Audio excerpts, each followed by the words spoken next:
రక్తం పంచుకొని ఒకటే ఇంటిలో జన్మను ఎత్తి కూడా పెరిగిన అన్నదమ్ములైన అక్క చెల్లెళ్ళైన వేడుక ఏదైనా జరిగితే తప్ప కలుసుకోవడం జరగదాయే మనసారా మాట్లాడుకోరాయే భోజనాలకు గంట ముందు వచ్చి పని ఏదో ఉందన్న సాకుతోటి మొక్కుబడిగా భోజనం అయిన వెంటనే ఉంటామంటూ వెళ్లిపోవుడాయే కనతల్లిదండ్రులను పలకరించే తీరిక లేని సంపాదనాయే కనతల్లిదండ్రులను పలకరించే తీరిక లేని సంపాదనాయే ఆనాటి ప్రేమలు ఏమాయరో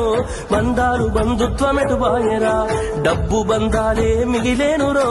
మనుషులే దూరమయ్యేనురా